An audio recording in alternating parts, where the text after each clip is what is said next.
Defund DOC is a movement and belief. Our mission is to stop oppression, exploitation, and bring about relief. Raise awareness, open eyes to the corruption in our midst. It's a higher way of thinking, but I'm sure you'll get the gist. Corrupt politicians and slimy administrators want to label us rebels and radical demonstrators. We are the ones who aren't scared, the voices that were never there, the ones willing to fight when no one else cared, the ones who stood up and finally said this isn't right, the only ones pushing back against the bureaucratic might. Support us if you can and listen for a few, because ultimately Defund DOC is for you. Welcome, dear listeners, to another episode of DefundDOC.net podcast. Today we are breaking down reasons number 6 and 5 of why we need you. I'm Linda, your inquisitive co-host, and I'm joined by my insightful co-host, Daniel. How are you today, Daniel? Hello, Linda. I'm doing well. I'm ready to delve into some important issues, share stories that touch the heart. Let's get started and break down these barriers together. But before we do, I want the audience to know how incredibly thankful we are for their support. As a prison-based reform podcast, we are struggling greatly to attract growth and listeners. We want you to know that simply subscribing makes a statement and inspires us to continue. Those exceptional supporters that are friends on social media and share our message, thank you deeply from my heart. All right, let's jump in. Today we're going to shed light on 2 crucial reasons why mass incarceration demands our attention. Reason number 6 highlights how it keeps prisoners uneducated and trapped in a cycle of recidivism. That's a grave concern, Linda.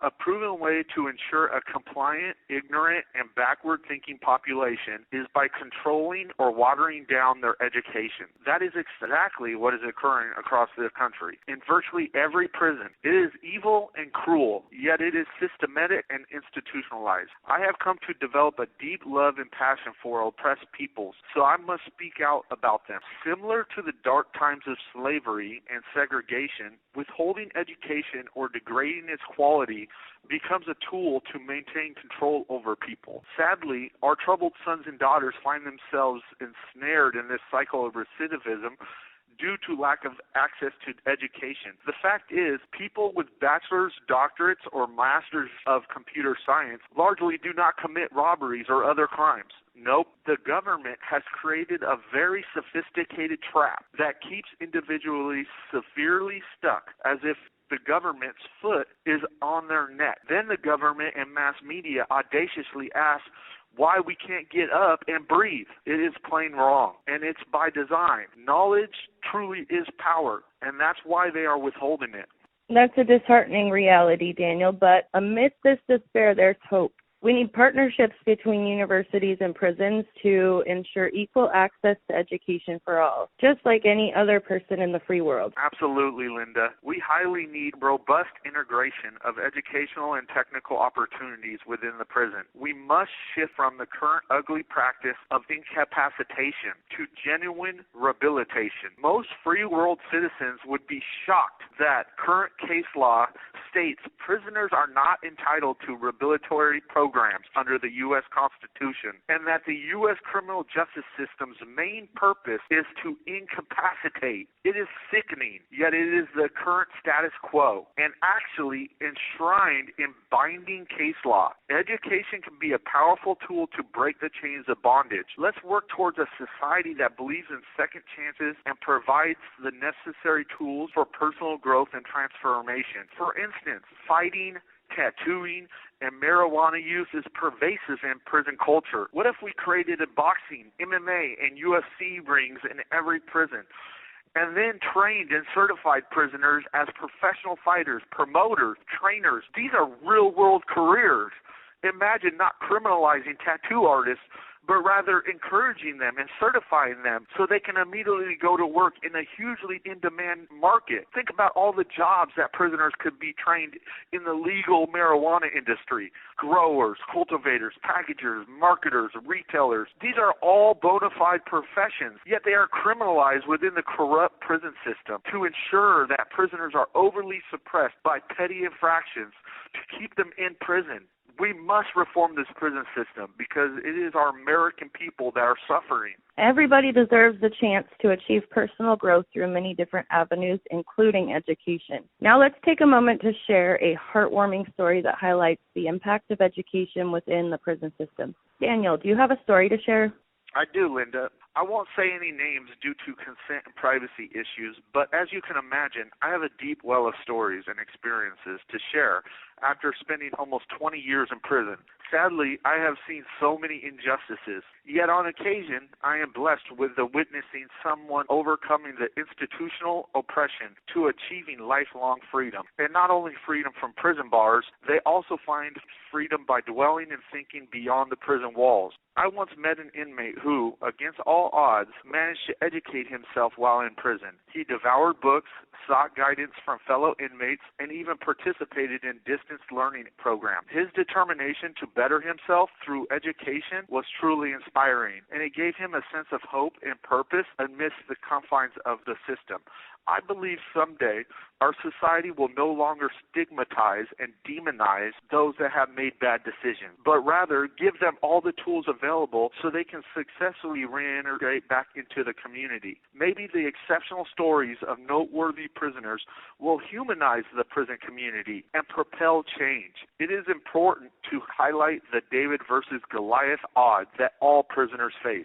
That's truly remarkable. It's a testament to the transformative power of education, even within the confines of a system that to keep prisoners uneducated. Let's continue advocating for these partnerships and equal access to education. Absolutely, Linda. Every person, regardless of their past mistake, deserves the opportunity to learn, grow, and rebuild their lives. Let's keep pushing for a system that believes in rehabilitation and provides the necessary tools for individuals to break free from the cycle of recidivism. Before we continue our discussion, let's take a short break. Stay tuned as we'll be back with more heartwarming moments and thought-provoking conversation on mass incarceration. Hello world, my name is Eric Napick, DOC number 395314, and I am a prisoner. I've experienced firsthand how incredibly horrible it is in prison. There is no meaningful education or treatment. They torture us with solitary confinement. Prison for nonviolent, non-emergent, and petty pretexts. What we in the state system call diesel treatment. It is very mentally traumatizing. Our families and friends' funds are extracted by phone, media, and personal property monopolistic companies that prey on us as captive consumers.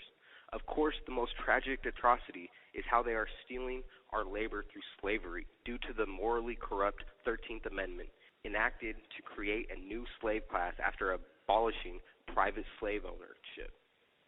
Now, every state exploits prisoners' labor through slavery. It is sickening. All this is why we need you to become a certified prison reform activist. You don't have to be an ex-prisoner, felon, or have any experience in the criminal justice system. All that matters is you love the American people. In the special offers section, you can receive a free digital copy of Defund DOC, Turn All Prisons into Treatment and Career Centers, a free certificate as a prison reform activist, free online support, free network opportunities, free activism event opportunities, and free eligibility for prizes, trophies, and a grand prize of $1 million within Global Accreditation, MGLLC, rules and regulations. We desperately need an army of certified prison reform activists to end this evil and corrupt system. You will be the new Underground Railroad. This is the civil and human rights fight of this generation. Join today. Thank you. Hey everybody, my name is Adrian, and I am very excited to recommend Daniel J. Sims' 3 amazing books. In his book, Hopeless in Seattle, A Foster Kid's Manifesto, he reveals some heartbreaking stuff. For instance, he tells us how he was abandoned by his parents, abused in foster care, turned to running away and living on the street, sleeping in the newspapers, bins, and even stolen cars, and ultimately was institutionalized, sharing deeply painful events like when he was stabbed. It is a compelling read. In his book, The Art of Living, Everything You Need to Achieve Success in Life and Business, I Learned in Prison, breaks down fundamental maxims he's distilled from over 20 years in prison. It is a profound book. And of course, his book, Defund DOC, Turning All Prisons into Treatment and Career Centers, is a remarkably concise and comprehensive book detailing the failure of mass incarceration and providing the solutions to massively reform it and reduce recidivism significantly. Every prison reform-minded person needs this book. Each book is available on Amazon, Barnes & Nobles, or other booksellers, but special to defunddoc.net. You can get all 3 digital books for this price of one. Check out the special offer today. You will be happy you did. He's a really good person and amazing author. Plus, you will be helping the social justice mission. Get them now. Thank you. Welcome back. We hope you enjoyed the brief intermission. Now let's delve into reason number 5, which exposes the systemic oppression and racism deeply ingrained in mass incarceration. It disproportionately affects the poor minorities and those struggling with mental health disorders. That's a harsh truth, Linda. Mass incarceration is a corrupt system that began with and continues to perpetuate hate and discrimination. It was created entirely by all-white racist politicians. As a white person, I can speak this truth. It resembles an all-white supremacist gang in prison who devised a system to govern and oppress other races for generations to come. It is just plain wrong. We need to redesign the criminal justice system with a mind to eradicating all vestiges of hate. The fact is, hate begets more hate. This is the real reason we have recidivism rate of 82%. America has coddled hate-filled politicians and media organizations perpetuated it. We have to quit coddling haters. We must embrace love and understanding. It's a painful reality we must confront. But through understanding and compassion, we can work towards dismantling the system of injustice. Let's strive for a society that values equality and fights against all forms of discrimination. Absolutely, Linda. The truth is, if we actually embraced equality and fairness, we would not be killing our fellow Americans with long sentences for non-homicide offenses. How is it fair or proportionate that the state will issue de facto death sentences to Americans that have not killed anyone? That is morally wrong and evil. I believe those 3 strike laws come directly from Satan.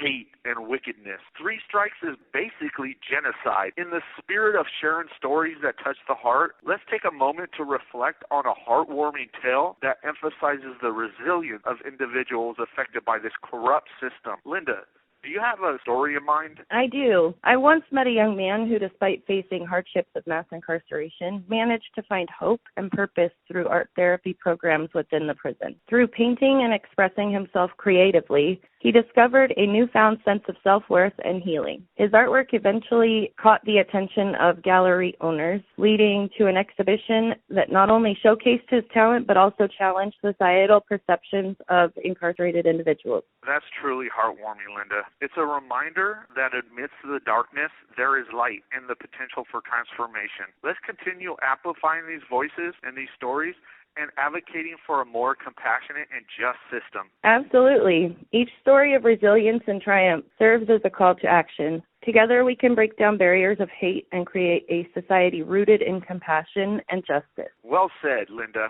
Before we close, I want to reiterate how badly we need your help bringing awareness to this social justice issue. We know a vast amount of Americans are focused on episodes of The Bachelor than they are on episodes of anything having to do with substance or societal change.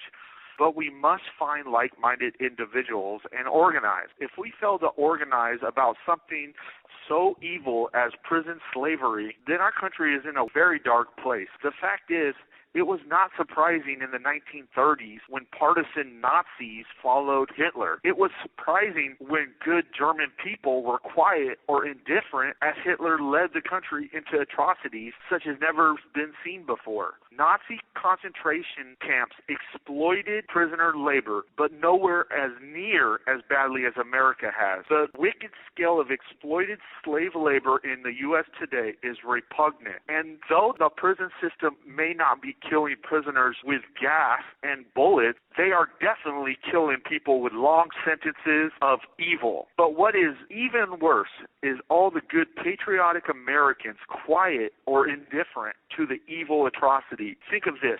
The mass media, UN politicians, and world leaders rail loudly against the Chinese using prisoner slave labor to create fast fashion products for Temu or other Chinese e-commerce websites, accusing China of violating international human rights laws. Yet, if you were to confront those same media outlets or world leaders about the systemic prisoner slavery schemes in Tennessee, Texas, California, New York, or Washington State, they would hypocritically state prisoner slavery in the U.S. is just simply good public policy. It is absolute madness. We cannot overcome hate or racism if we cannot face the original sin of slavery. If we cannot organize behind defunddoc.net, basically the only social justice group dedicated to abolishing prison slavery, turning all prisons into treatment and career centers, and bringing sanity to sentencing laws, then our country is suffering from the deeply dark and ugly disease of hate, which we may never combat. That is why we greatly need you to become subscribers, members, activists, and passionate promoters of defunddoc.net. And with that, we conclude today's episode of Why We Need You. Remember, change starts with us, and together we can make a difference. Stay informed, stay compassionate, and until next time, see you later. You have 1 minute left.